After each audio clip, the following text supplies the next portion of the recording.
Une décharge, c'était parfait. C'était ce que dans l'imaginaire des gens, c'est ce qu'il y a de pire. Regardez, c'est possible. On peut partir de n'importe quel type de foncier et ça marche. Moi, c'est Valentin Charvet et j'assure la coordination générale pour le projet Le Talus et l'association Éco-Permaculture. Et ça fait maintenant 2 ans et demi qu'on a commencé le projet et 1 an qu'on a récupéré le terrain. Moi, je m'appelle Karl Pfanner, je suis second coordinateur et maraîcher pour le projet du Talus, qui est une ferme urbaine participative sur une ancienne décharge de chantier. L'idée, c'est qu'il fallait réparer la fracture qu'il y avait entre les urbains et la nature, les urbains et l'agriculture. Et donc, on a cherché à réparer cette fracture. On a du micro-maraîchage, où là, sur une petite surface, on produit tout au long de l'année des légumes-feuilles. On a des bacs potagers qui sont en location à des riverains. On leur met à disposition des outils, du compost, de la paille. On a un poulailler. On a une petite restauration qui nous permet de valoriser la production qu'on fait sur site.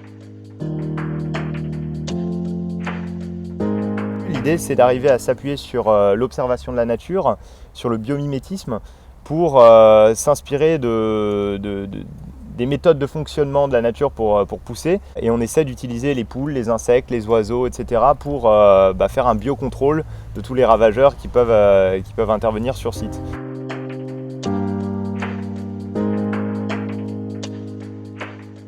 Ce qui est intéressant avec les poules, c'est qu'elles vont manger certaines larves qui vont être problématiques pour nos cultures. Donc si on va avoir trop, par exemple, de pyrites, on va prendre les poules, on va les mettre là où il y a de la pyrite, on va les laisser pendant une demi-journée, elles vont manger les pyrites, puis nous, ça nous aura évité de mettre aucun autre traitement. La fiente de poule, c'est assez connu et très fertile aussi, donc là aussi, il y a toute une valorisation, notamment avec les arbres qu'on a plantés. Le paillage souillé avec des fientes de poule, on va l'utiliser pour les arbres fruitiers, ce qui va donner à manger aux arbres facilement. Et puis les gens, en fait, sont ravis de venir et de voir des poules.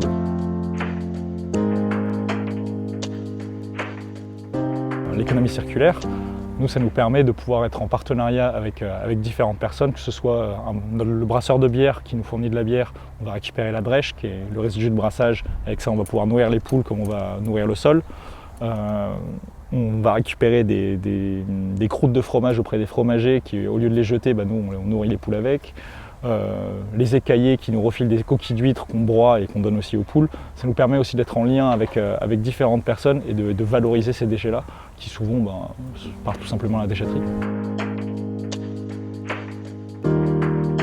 Et en France, on manquait réellement d'un projet phare, pilote, qui montrait « regardez, c'est possible ». Les gens, ils prenaient pour des hurluberlus parfois. On se dit, oh, faire une ferme bio sur une décharge, non, mais ils ne savent pas dans quoi ils se lancent. Et en fait, si, c'est possible. Et maintenant que c'est fait, les gens se disent, ah oui, mais en fait, c'est tout à fait possible. Ça a toujours été possible. Ça a toujours été, et il fallait le prouver. Des partenaires, il y en a beaucoup. Ils sont tous sur notre site internet. On en développe encore. On dépose plusieurs dossiers par semaine pour des financements. On est vraiment proactif là-dessus. Et après, il y a toute la gestion partenariale, comment on tient sur le long terme avec tous les partenaires et avoir des échanges. Ce qui est crucial, j'aurais tendance à dire, il n'y a pas de projet comme celui-ci sans partenariat, vous ne le ferez pas tout seul.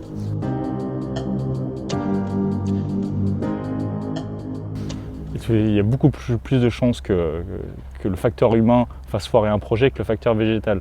Quand vous avez planté un arbre, normalement l'arbre, bonne raison qu'il se démerde tout seul. Par contre, les porteurs de projets, il y a plein de raisons pour lesquelles ils pourraient finalement se bouffer les uns les autres et faire que le projet capote. Quelqu'un d'assez connu dans l'agroécologie dit un truc, l'urgence c'est pas de planter des arbres, c'est d'apprendre à vivre ensemble. Et on s'en rend compte tous les jours.